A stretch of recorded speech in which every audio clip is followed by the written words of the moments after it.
Imagina só viajar o mundo gravando um reality de namoro em cenários paradisíacos. Parece perfeito pra viver um romance, não é? Pois é o que acontece com essa atriz famosa. Só tem um pequeno detalhe. Em vez de se apaixonar pelo par romântico internacional, quem mexe com o seu coração é o intérprete que trabalha nos bastidores. Pra complicar a tarefa já difícil, que é entender as emoções, a diva entra em conflito com um trauma tão profundo que uma nova personalidade de si mesma ganha forma no mundo real. E isso tem potencial pra bagunçar ou resolver tudo. Ai ai, quem dera se os sentimentos viessem com legenda, não é mesmo? Mas como não é o caso, será que o casal vai conseguir compreender seus corações tão diferentes? É o que você vai ver nesse vídeo, abreviando O Amor Pode Ser Traduzido. Toda boa diva que se preze um dia na sua vida precisa subir uma longa ponte usando um salto alto. E é exatamente isso que Cha Moo-hee faz. Ofegante, porém bela, essa atriz renomada aprecia a vista de um cenário esplêndido ao lado do ator japonês Hiro, com quem tá gravando um reality show. E bem, já que falar outro idioma não está no seu currículo, a Moo-hee tem a ajuda do intérprete Jo Ho-jin, um moço calmo, inteligente, objetivo e, pelo visto, com sentimentos bagunçados, porque na hora de traduzir a declaração do japonês, ele trava. Tudo o que precisa fazer é repassar a mensagem, mas ao dizer a frase "Gosto muito de você, Cha Moo-hee", com olhos marejados, bate a dúvida. Isso aqui é puramente a tradução ou são palavras do seu coração? Para entender isso, precisamos voltar um ano no tempo, porque foi durante a primavera japonesa que eles se encontraram pela primeira vez. Ele, recém-saído de um trabalho como intérprete, e ela, perdidinha, tentando encontrar um endereço. Apesar de se cruzarem por vários lugares lindíssimos, a interação só acontece mesmo quando eles vão parar no mesmo restaurante. É lá que a Moo-hee passa uma baita vergonha, porque só depois de usar o celular para traduzir os piores palavrões coreanos que conhece, é que ela percebe que o cara ao lado entendeu tudinho, já que eles falam o mesmo idioma. Pra que ela tá aprendendo tantos xingamentos assim? Porque ela viajou pro Japão para colocar em pratos limpos o término conturbado com seu ex-namorado que a atraiu com uma funcionária dali. Ao ver que o desconhecido ao lado é praticamente um app de tradução ambulante que até ajudou uma família italiana com uma emergência médica, é pra ele mesmo que a Moo-hee pede ajuda. Ela tá tão desesperada para finalizar o seu ciclo amoroso com dignidade que pede o moço para transmitir as suas palavras. E mesmo que o Ho-jin esteja relutante em se meter em briga de casal, ele não resiste aos imensos olhões pidões dessa garota. Mal sabia ele que, além de tradutor, seria um anjo da guarda. Durante a conversa indelicada, eles descobrem que a Moo-hee não foi trocada. Ela era a amante o tempo todo e nem fazia ideia. E para poupar a garota das humilhações, o Ho-jin não traduz grosserias que podem magoá-la, a abraça para que possa chorar escondida e resolve toda a situação. No fim, mesmo que não consiga falar japonês, a Moo-hee transmite a sua mensagem com um sinal mais universal de todos, porque não há nada que um belo e grande dedo do meio não resolva. Depois de agradecê-lo 1 trilhão de vezes, os dois se despedem sem jeito, apenas para se reencontrarem 5 minutos depois, quando a Moo-hee percebe que ficou com o celular dele. Ela não só devolve o aparelho, como também é convidada para um jantar luxuoso que o Ho-jin acabou de ganhar daqueles italianos. E já que comida de graça não se nega, ela topa. Até o horário da reserva, os dois turistam pela cidade juntinhos. E é aqui que a Moo-hee consegue se superar no talento de ficar mais linda e adorável. É por isso que o Ho-jin, todo reservado, já não consegue engolir o sorriso toda vez que ela faz uma fofurice como a bolinha de simpatia que é. Como teoricamente são estranhos que nunca mais vão se ver, eles até compartilham algumas coisas constrangedoras. Ela é atriz, embora só tenha atuado em papéis pequenos, e ele é um tradutor que teve uma paixão não correspondida exatamente nesse ponto turístico. Falando nisso, enquanto se perdem a caminho do restaurante, o Ho-jin descobre que essa mulher tá na ilha. E é assim, depois da Moo-hee o incentivar a ir atrás da pessoa que gosta, que um trilho e um trem o separam. Ok que a Moo-hee pode ter perdido um encontro com um cara maneiro, mas, em contrapartida, ela ganhou um papel principal finalmente. É um filme de zumbi sem orçamento, sem lógica e com condições um pouco duvidosas.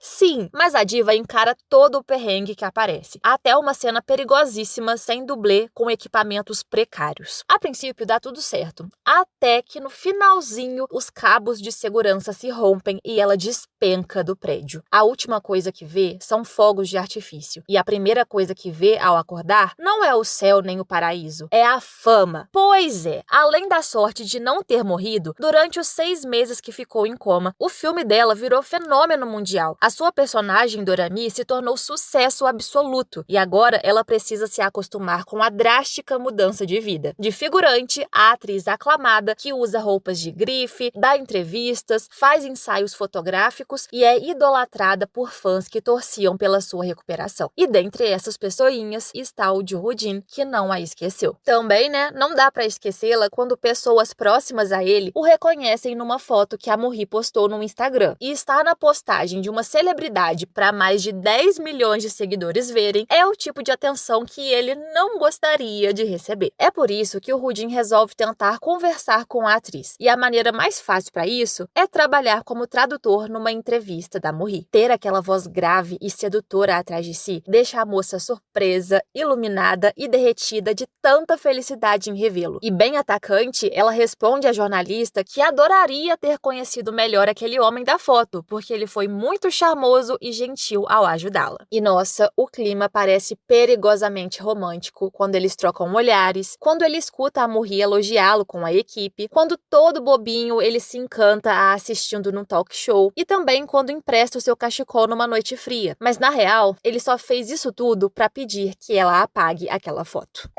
Agora não é só o macarrão que esfria. A Morri também murchou completamente, mas mesmo assim a diva já caiu tanto no precipício da paixonite que continua tentando se aproximar, ainda mais que o seu empresário contou que o Woo-jin acompanhou a sua recuperação no hospital o tempo inteiro. E isso é uma coisa meio suspeita para pessoas que mal se conheciam, né? Entretanto, a sua ilusão se transforma em decepção. Apesar dele convidá-la para entrar e achar fofo o seu nervosismo, o Woo-jin estabelece limites claros, contando como conheceu a Ji-son, a mulher por quem ele se apaixonou numa viagem ao Japão, mas que nunca chegou a se confessar porque quando a reencontrou, ela estava namorando o seu melhor amigo. Não é fácil para Morri ser rejeitada, enquanto o escuta dizer que só vai torcer por ela de longe. Mas ela aceita, Fazer o quê? Agora é hora de engolir o choro e se teletransportar para mais um evento da sua agenda lotada. Lá está a Cha Morri, linda no tapete vermelho de uma premiação em Tóquio, quando de repente tem uma visão da sua personagem macabra a observando. E não é a primeira vez que isso acontece. Outro dia, no camarim, ela teve a mesma alucinação no espelho. Levando em conta que a sua carreira explodiu do nada e ela precisou se adaptar a rotinas turbulentas, os delírios até que são compreensíveis. Mas quando acontece pela segunda vez, sendo derrubada pela figura assustadora para uma espécie de outra dimensão, aí a doideira fica mais estranha. Quem a retira dessa ilusão é o Hiro, um famoso ator japonês. E a interação causa tanta euforia na mídia que, do outro lado, uma equipe de produtores tem uma ideia. Bora juntar o príncipe do romantismo com a rainha do terror num reality de namoro. De volta no Japão, assustada com o que está acontecendo consigo mesma, a Morri recorre ao Woo-jin, que é a única pessoa mais confiável e fluente em japonês que conhece no momento. E diante daqueles olhos tremendamente amedrontados, ele não consegue manter a distância que sugeriu. A intenção da Morri era só conseguir uns remédios para a ansiedade, mas ela acaba contando com a tradução do Woo-jin para se consultar com um psiquiatra, onde fala sobre as visões da Dorami e também sobre o fato de não lembrar como perdeu os pais na infância. Apesar da Morri sentir um alívio por verbalizar isso com alguém, ela também fica muito na defensiva, porque sem querer, agora o Woo-jin também sabe o seu lado mais íntimo e secreto. Mesmo que ele demonstre preocupação, é a vez da Morri ser dura e pedir para não se verem mais, porque ele sabe demais sobre ela e isso a assusta. A diva então sai correndo para o seu próximo compromisso, um evento de cinema onde tem a chance de agradecer o Hiro, mas como ela tá sob efeito de remédios, comete a gafe de não reconhecê-lo e agir como se ele fosse um fã pedido pedindo foto. E nossa, esse cara vai levar pro coração. Espera pra ver. E lembra daquele programa de TV que eu falei? Então, coincidentemente, o inimigo do desemprego, Rudin, também é chamado para participar, só que como intérprete. Porque além da sua fluência em vários idiomas ser perfeita pro reality gravado em vários países, ele também foi recomendado pela produtora de som. Ela mesma, a mulher que ele gosta secretamente. A princípio, o Rudin pensou em recusar a oferta, mas ao descobrir que o seu amigo vai pedi-la em casamento no próximo mês, estar viajando a trabalho bem longe da Coreia é a desculpa perfeita para não comparecer na cerimônia que machucaria o seu coração. Então, ele aceita o trabalho. O problema é que ele foge de um problema para dar de cara com outro. A distância que concordou em manter da Murri se torna impossível ao vê-la no elenco. E fica ainda mais difícil ignorá-la quando o Rudin, preocupado, sabe que ela tá fora de eixo, desconcentrada e tendo crises durante as entrevistas por causa das constantes visões da Dorami. E olha, é um custo para esses dois entrarem em harmonia, tá? Eles acham impossível trabalharem juntos, tanto por conhecerem demais as fraquezas um do outro, tanto pela Murri ter sentimentos por ele. Mas no fim, os dois aceitam que devem ser maduros, separar pessoal do profissional, se desculpam pelas farpas trocadas e pronto, simbora se apoiarem nesse projeto. Apoio é o que a Murri mais vai precisar, porque o Hiro não fica nada contente quando descobre que ela é a sua parceira de reality. Ai, coitadinho, o seu ego tá machucado por não ter sido reconhecido pela garota zumbi. Apesar do Rudin saber disso, já que traduziu a reunião para evitar a desistência do ator, ele precisa manter segredo a pedido da produção. E isso o deixa bem aflito, porque a nossa neném tá toda animada para dar tudo de si no reality e ser reconhecida como atriz além da personagem Dorami. Falando na zumbi carismática, como o Rudin sabe da situação, a Murri se sente confortável para desabafar. E juntos eles chegam à conclusão que a monstrinha é tipo uma personificação da síndrome do impostor. É a voz da autossabotagem, já que tá sempre provocando seus medos e inseguranças. A Murri só não conta detalhes do que a Dorami fala, porque não quer expor que dentro dos seus pensamentos impulsivos está o quanto tá sedenta para fazer o Rudin de janta.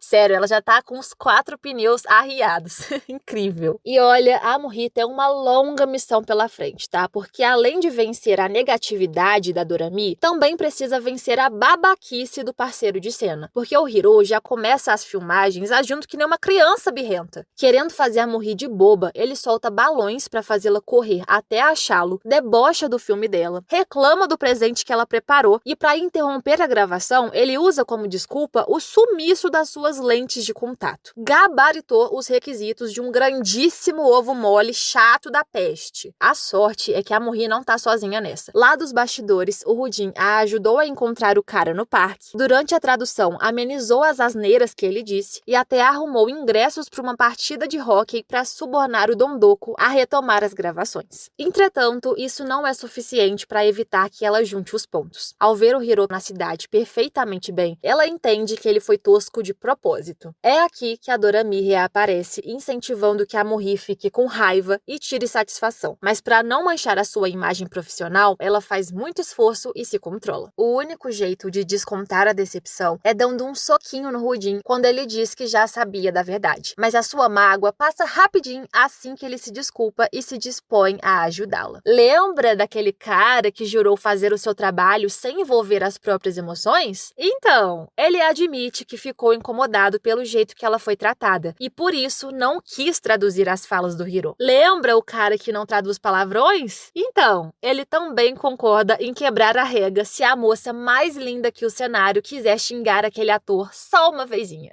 Tá tudo bem. No fim, essa gentileza não é necessária. De uma maneira bem à la Murri, a diva se impõe e mostra que não será intimidada. A princípio, parece que ela vai meter um socão no Hiro. Sim, mas fofíssima, ela transforma o punho num coração, pedindo pra ele parar de avacalhar, e o jeito como o ator já sente o seu coração infectado pelos sorrisos contagiantes e carisma encantador encantador da Morri durante os próximos passeios concretiza o nosso trauma. Triângulo amoroso à vista. Ou pior, quadrângulo amoroso, porque a Ji-Son, paixonite do Woo-jin, brota no Canadá do mais absoluto nada. Que maldição é essa? Não era pra você estar casando, mulher? Pois é, como um dos produtores teve um imprevisto, ela foi chamada como substituta de emergência. E isso destrói o conto de fadas da nossa princesa. Precisava mesmo aparecer justo agora que o Woo-jin estava amolecendo pela Morri? Tinha necessidade de aparecer logo agora que os dois estavam tendo interações divertidas às custas da vergonha alheia dela? Logo agora que os dois ficaram presos para fora dos seus quartos de hotel? Logo agora que viraram a noite conversando, se conectando, indo à feirinha para comprar frutas juntos e até falando da importância dos trevos de 4 folhas para atrair boa sorte para ver a aurora boreal? Não precisava, né? Péssimo timing, colega, vamos combinar. Então, agora temos obstáculos em dose dupla. De um lado, o Hiro iludido, achando que a Morri tá de bom humor por causa dele e decidido a não esconder sentimentos caso comece a gostar dela. E do outro lado, temos a Ji-Son, que sem saber mantém o coração do Woo-jin confuso e aprisionado. Convenhamos, né? Já era pra ele ter superado essa paixão unilateral há tempos, afinal, a mulher vai casar. Ou, teoricamente, é o que todos pensam, porque na verdade ela cancelou o casamento depois de mais um desentendimento com o noivo. Apesar de só o gerente Yeon-woo ter descoberto isso por acidente, a Morri, petrificada de ciúmes, já é enlouquecida pela Dorami, que a provoca dizendo que nunca será escolhida. E infelizmente ela começa a acreditar nesses pensamentos negativos quando o Woo-jin dá uma lapada seca, pedindo que a Morri não se meta nos seus assuntos, a menos que queira ser usada como consolo secundário. Caraca, desse jeito a Dorami até parece certa. Ela só tá servindo pra ser magoada, humilhada e agir como uma patética insistente. A nossa diva sem autoestima tá tão chateada pela segunda rejeição que no dia da gravação da aurora boreal até torce pra nada acontecer, só pro Woo-jin não presenciar as luzes com outra mulher. E de fato, nada acontece, porque a magia colorida tava destinada só aos dois. O cara teve tempo de sofrer um acidente, demorar horas pra chegar e, mesmo sendo cético em superstições, procurou um trevo de 4 folhas, dando a sorte necessária para serem presenteados com a visão deslumbrante da aurora boreal só para eles. Ao mesmo tempo que o espetáculo raro a deixa feliz, também a deixa triste, porque quando voltarem ao céu de Seul, onde as cores não brilharão, ela voltará a ficar sozinha. Pelo menos é isso que ela acredita, né? Mas mal sabe que o Woo-jin quer um futuro ao lado dela. Só não admite isso ainda. Enquanto ele trava essa batalha espiritual fortíssima que é tentar aceitar os seus sentimentos, ele só pode se esforçar para controlar os ciúmes ao vê-la interagindo com outro homem e elogiando as inesperadas qualidades e covinhas charmosas do Hiro. Tá vendo? Esqueceu de passar no mercado, comprar um energético para te dar gás? Agora tem que ouvir ela elogiando as covinhas de outro cara. Achei bem feito. Mas assim, convenhamos, a verdade é que o Woo-jin não tá nem um pouco ameaçado. A garota só é simpática mesmo e passou a apreciar a companhia do Hiro, que se mostrou mais legal do que antes. Mas a relação deles termina exclusivamente ali, em mímicas cômicas, palavras aleatórias e um aplicativo de tradução que não ajuda nada na comunicação. Não tem jeito, no coração da Morri só tem espaço pro Woo-jin. Tanto é que quando exploram sozinhos a próxima locação, ela nem fica triste por terem se perdido a caminho de uma cachoeira que ele queria apresentá-la. Na verdade, ela fica radiante por estar naquele lago paradisíaco com ele. Tão feliz que se deixa levar pelo impulso do amor e bem atacante dá um selinho no Woo-jin. Os dois ficam tão surpresos que ela só consegue pensar em jogar a culpa na Dorami e depois foge totalmente constrangida. A partir daqui, as coisas ficam confusas, como se eles estivessem num jogo de tabuleiro, onde apesar de ultrapassarem alguns obstáculos, outros desafios maiores sempre os fazem voltar casas, como se não tivessem saído da largada. Ok, os dois param de fingir que nada aconteceu,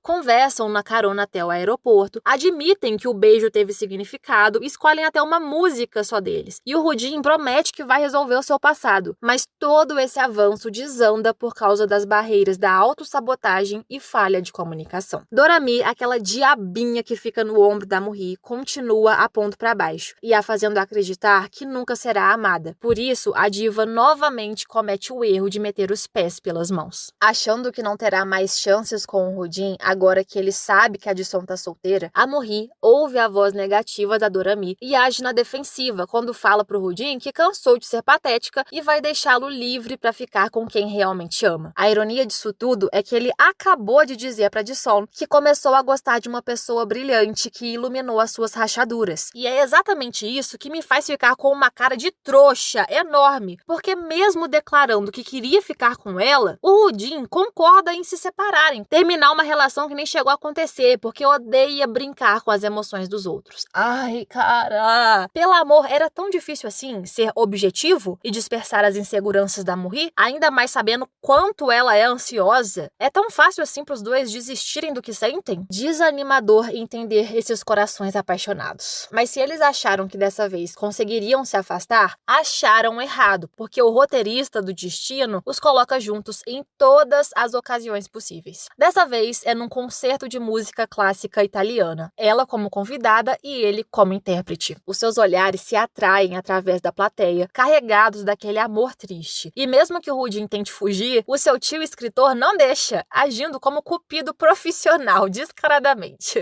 Tentando escapar pelo estacionamento, é? Pois olha só quem é a atriz que eu encontrei no elevador e já a convidei pra jantar na tua casa.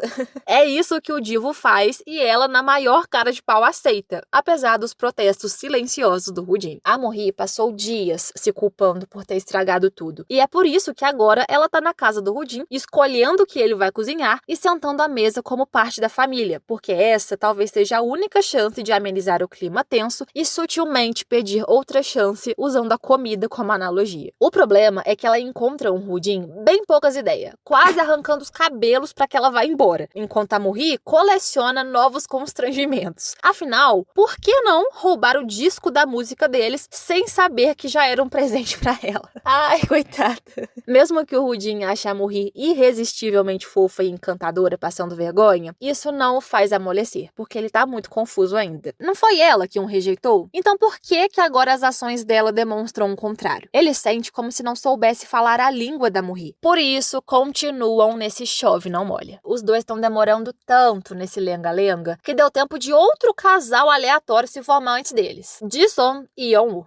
Pois é. A conexão deles começou ali na base da ameaça, pro cara não fofocar sobre o fim do casório da gata. Mas não é que surgiu clima entre eles de uma hora pra outra? E graças a Deus, tá? Porque quanto mais gente fora do caminho, melhor. Meio lelé das ideias, a Jisung queria um motivo pra não ser perturbada pelo ex. E a solução que ela encontra é uma traição, porque pra se livrar de um homem, só beijando o outro da mesma espécie. E o gato que ela escolhe é o empresário. Ele já sabe da situação, tá disposto a fazer curativo no pé dela após balada, é um pitelzinho, então só vai. Os dois se atracam na rua mesmo, depois se pegam fortíssimo no elevador. E as coisas avançam tão rápido que mesmo se conhecendo há 3 segundos, eles já começam a namorar escondido. Enquanto isso, Rudin e Morri, nada. A nossa menina, inclusive, só o tira da cabeça porque outros problemas surgem. Algumas notícias jornalísticas sobre a sua origem são publicadas, passando a ideia que ela teve a vida perfeita por ter nascido em berço de ouro. E isso desperta memórias pesadíssimas que ela manteve enterrada desde a infância. A verdade sombria que ninguém sabe é que a Morri viu a própria mãe envenenar o seu pai e na mesma ocasião ela também quase foi morta pela mulher que devia amá-la. Na época, para não ser abandonada pelos tios que a maltratavam, ela fingiu não lembrar de nada, mas agora as lembranças mexem tanto, mas tanto com os seus medos, que acontece a maior reviravolta da história. A Morri passa a não apenas ver a Dorami, como também incorpora a Dorami. E uma das primeiras pessoas que essa versão atrevida e inconsequente faz uma visitinha é o de Rudin. Ao chegar em casa e ver uma mulher escandalosamente atraente com essa roupa no seu sofá, ele não pensa em aumentar a taxa de natalidade da Coreia do Sul. Ele pensa que Cha Morri está louca. Que papo é esse de se apresentar como Dorami, roubar o seu roupão, agir toda sedutora, pegajosa e perigosa, ao ponto de apontar uma faca e dopá-lo antes que a Morri volte ao controle? Eu em possessão sobrenatural agora? Ele não entende absolutamente nada. Muito menos quando no no dia seguinte, a Murri aparece bem plena no Pilates e age como um anjinho que não lembra nada do que aconteceu noite passada. No início, o Rudin acha que ela tá tirando onda com a cara dele, numa baita brincadeira de mau gosto, mas depois ele vai começando a ficar seriamente preocupado. Isso porque ele nem imagina o que ela aprontou com outras pessoas. Dorami também veio pro mundo exterior dar uma lição nos tios que nunca acolheram a Murri. A doida surge no batizado do seu afilhado que nem uma vampirona anticristo e parece que vai matar a criança. Mas na verdade, ela só queria dar um apavoro nos parentes e deixar claro que não vai tolerar desrespeito que nem aguentou a vida toda. Icônica! Dorami pode até ter enlouquecido a Murri, mas como uma versão mais sarcástica e empoderada, ela foi muito necessária em se impor com quem merece. E pasmem, o Horigato também teve uma amostra grátis da energia de gostosa dessa versão, porque no avião, depois de uma taça de vinho e um cochilinho, quem tomou conta do corpo da Murri foi a Dorami. E bem sedutora, ela simplesmente lascou um beijo na boca dele. Que isso? Desde então, o Hiro vive encucado. Seja brincando com a sobrinha no Japão, seja congelando num parque da Coreia, ele espera por uma ligação da Murri que nunca chega. Afinal, a gata não faz ideia do que a sua outra versão tá causando. Nem quando a dupla se encontra pra falar das próximas gravações e ele se vira num embromation de coreano pra pedir explicações do beijo, a Murri não acredita, ela só consegue ficar pasma.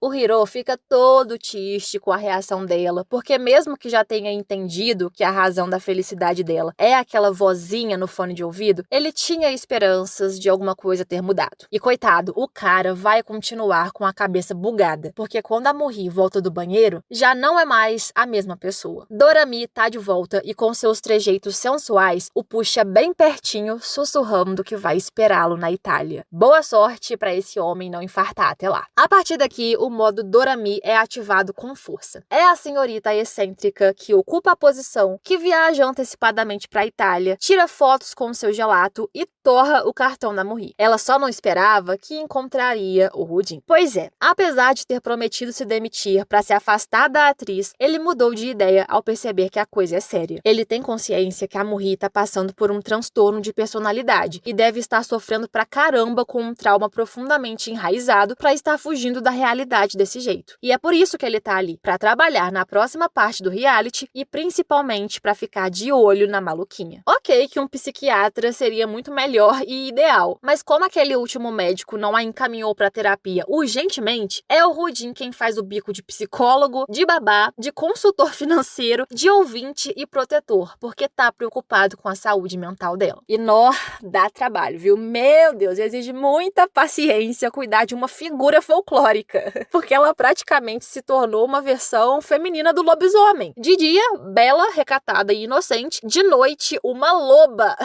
É sério. Às vezes, a Murri assume o controle, principalmente durante as gravações com o Hiro, se assusta pra caramba com os lapsos de tempo e vestígios das travessuras da sua alter ego, mas na maior parte do tempo, ela se desliga. E é a sapeca da Dorami quem abraça o Rudin, quem muito destemida se joga nos braços dele, quem o perturba e quem mete o louco fazendo tudo que a Murri tem vontade, mas não tem coragem. Podemos dizer que ela comeu o cérebro dele. E eu gostei. Ah, pô, ele mereceu, né, sofrer um pouquinho nas mãos da diva, porque se fez muito de difícil e deixou a Murri se humilhar várias vezes enquanto corria atrás dele sem parar. Só que além de aguentar tudo com paciência, o Rudin também tenta desvendar o passado da atriz para entender por que ela assumiu outra identidade. E aos poucos decifra as peças. Aparentemente, a Dorami só vai embora quando a Murri estiver feliz. Mas isso vai ser difícil, porque além dela fingir não lembrar do trauma familiar quando tem claras lembranças, o Rudin é parte da sua tristeza. Ou, pelo menos, é o que a senhorita sabotadora tenta convencer. Por isso até o morde quando recebe um gesto de gentileza dele. Bom, eu duvido disso. Como você quer que eu acredite que o Rudin deixa a Murri infeliz, sendo que quando finalmente recupera a lucidez e o encontra, é esse sorriso que ela dá. É revigorante ver os dois conversando entre as gravações depois de um bom tempo, e fica claro que é por essa mulher que ele tá apaixonado e vice-versa. Mas para trazer a Murri de volta definitivamente, o trabalho do Rudin não acabou. A zumbizinha até tenta distanciar os amantes, dizendo que o Rudin deve ir embora antes que a Murri repita o ciclo de se iludir e implorar por um amor que nunca terá. Só que nem ela resiste à empatia dele. O abraço carinhoso do Rudin é a garantia que não vai abandoná-la, que nem nem a mãe fez. E a partir daqui, a Dorami finalmente perde a força. Apesar dela ter sido bafônica e feito doideiras bem divertidas, eu achei que foi um pouquinho de inventação de moda esse enredo. Achei que esticaram demais essa confusão de mulher fragmentada. Sei lá, parece que mudaram bruscamente o gênero da história, e isso me desconectou da faísca romântica inicial. Mas ainda bem que ela volta. Devagar, mas volta. A fofoca da vez entre a equipe é que o Rudin tá namorando, porque o viram com uma mulher misteriosa. Imediatamente, a Murri fica na fossa, sem imaginar que ela é a dama da madrugada. Afinal, as suas memórias não são compartilhadas com as da Dorami. Apesar do Rudin quase contar que a Murri é quem adora chamá-lo de gato pra lá, meu bem pra cá, ela o interrompe com medo de se machucar. Só que mesmo com ciúmes e com saudades, as gravações não podem parar. Então ela bota o sorriso no rosto e todos partem para uma fazenda onde se produz vinho. O Hiro e a Murri esbanjam entusiasmo e fofura nas atividades românticas, mas apesar da química que construíram trabalhando juntos, ainda é tudo na amizade. Pelo menos da parte dela. Enquanto isso, o Rudin tá lá na van, mas não só para as traduções e para disfarçar os seus ciúmes, mas também porque tá evitando a dona da vinícola, que é simplesmente a sua mãe, com quem não fala há anos por causa de uma briga. Mas ele não fica escondido lá por muito tempo, porque a Murri, extrovertida e bocuda, descobre o parentesco e os aproxima. A ideia era participarem de um jantar tranquilo de reconciliação, mas um mal-entendido vira uma briga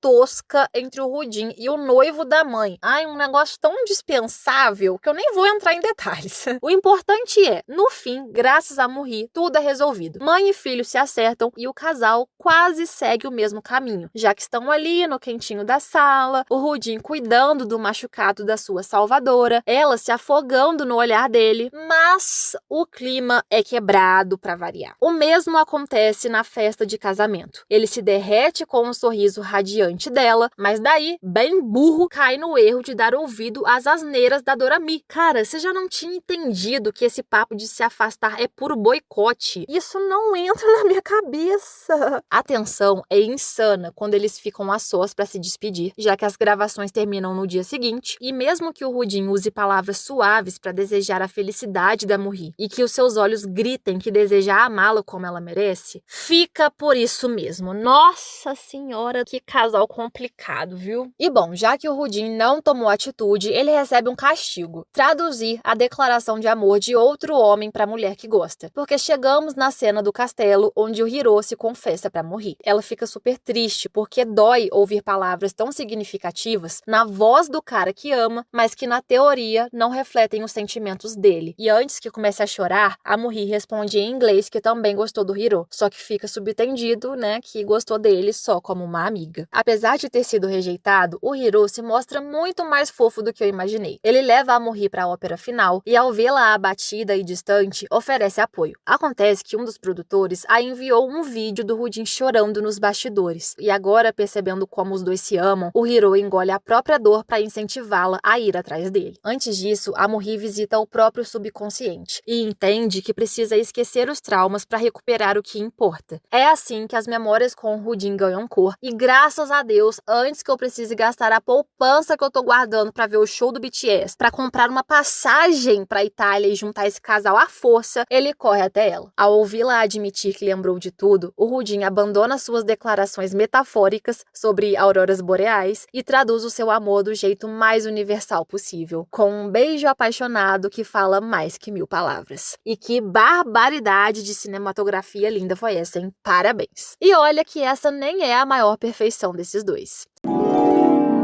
Quando eles sobem agarradinhos e risonhos até a hospedagem dele, a gente sabe que hoje tem. Tem carinho secando o cabelo dela, tem preparativo do jantar e tem queda de luz. Fundamental para ter o que a gente queria que tivesse. Mais um beijo. Só que dessa vez, famintos um pelo outro, sedentos para explodir a tensão que carregaram por tanto tempo, se derretendo em suspiros ofegantes, olhares ardentes. E isso aumentou pelo menos uns 5 anos da minha expectativa de vida. Mas quando a gente acha que as coisas estão começando a melhorar, toma problema, não é possível. Sabotaram a horta dessa menina porque ela não plantou isso tudo que tá colhendo. O pepino da vez é um rumor sobre ela ter sido amante de homem casado, porque viralizou um vídeo do restaurante do seu ex-babaca e o povo revirou a internet até descobrir a relação antiga deles. Nesse ponto, a Murri tá tão de saco cheio de sair como a errada da história que apela pra maneira mais fácil de abafar o escândalo. Posar pra uma foto com o ex e a esposa dele, fingindo que são amigos. E pronto, assim ela põe uma pedra nesse assunto trazido das profundezas do inferno. Falando nisso, os não casais também colocam os pingos nos is. Hiro e Murri assistem o trailer do programa e se as imagens românticas já não deixassem claro, ele confessa que gostou dela de verdade. Dessa vez, a Murri entende o que Hiro diz, porque ele aprendeu coreano para conversarem. E é por isso também que ele entende o pedido de desculpas dela por ter agido que nem uma biruta e o confundido. É inegável que essa duplinha serviu muita diversão nas interações caóticas, nas patadas trocadas, na comunicação hilária através de escassos conhecimentos de coreano e japonês. Mas no fim, ele tem maturidade para entender que a energia era só de amigos mesmo. Apesar do Hiro brincar que vai atrapalhar o casal, ele é sensato demais para isso. Na real, apesar de ter chamado ele de chato da peste no início, eu percebi que ele é só um gyoza fofinho, recheado de empatia, sorrisos meigos e muitos músculos usados para treinar para o seu próximo filme de ação. E é isso, a gente vai torcer pelo seu sucesso, Hiro. Você é muito sugoi. Arigato e sayonara. Do outro lado, Ji-Son e Rudin se encontram no trem para Busan, mas em vez de enfrentarem zumbis, eles enfrentam os sentimentos antigos. Ai, como eu tô piadista. Eles assumem que houve uma época em que se gostaram em segredo, mas que tudo ficou para trás. Eles continuarão amigos, porque cada um está com quem deve estar. A Ji-Son com seu namorado, que até a pediu em casamento para viajarem juntos para outro país, já que ele foi transferido de profissão, e o Rudin tá muito bem ao lado da Murri. Eles tiveram que se manter discretos até as fofocas esfriarem, mas não resistem à distância por muito tempo. De brincadeira, a Murri entra no personagem da Dorami para confessar o seu medo de que o Rudin sofra por namorar uma celebridade, mas ele a puxa pro presente, lembrando que devem viver o agora, em vez de antecipar problemas futuros. Assim, ela tira o seu roupão de Dorami e se transforma em Murri para receber o amor que tanto merece. Seja em casa de chamego, seja na estação pós-compromissos ou em terraços compartilhando toques fofos, beijos amorosos e combinando de verem a Via Láctea juntos. Quando a Murri não se sente solitária, ela fica naturalmente mais apaixonante. E como garotas bonitas também cuidam da cabeça, ela enfim começa acompanhamento psiquiátrico. Com a ajuda do médico, ela cogita a ideia da presença que a perturbou ter sido um símbolo do passado. E a confirmação vem dos próprios parentes, que enfim explicam por que sentiam tanta raiva e a abandonaram. Porque a Murri é idêntica fisicamente à sua mãe criminosa. Agora tudo se encaixa. A Dorami não era uma representação de si mesma, era a projeção da própria mãe, a causadora do seu sofrimento. Quando desmaia devido ao choque, as suas memórias obscuras se clareiam. A mãe, uma psicopata que matou o marido, também quis envenenar a própria filha, ameaçando que se ela não tivesse esse fim trágico, nunca seria feliz e amada. Mesmo que a pequena Murri tenha se jogado da sacada para fugir da situação desumana, a crueldade que ouviu impregnou no seu coração que nem uma ferida nunca cicatrizada. É por isso que a Dorami emergiu do seu interior após ela cair do prédio naquela gravação do filme, porque o incidente parecido desencadeou lembranças implícitas da mãe. Toda a sua ansiedade nasceu da infância, e por ter sido abandonada pelos tios que tinham medo dela virar um monstro, a Murri construiu um muro para não se machucar. Mas agora, a própria Dorami,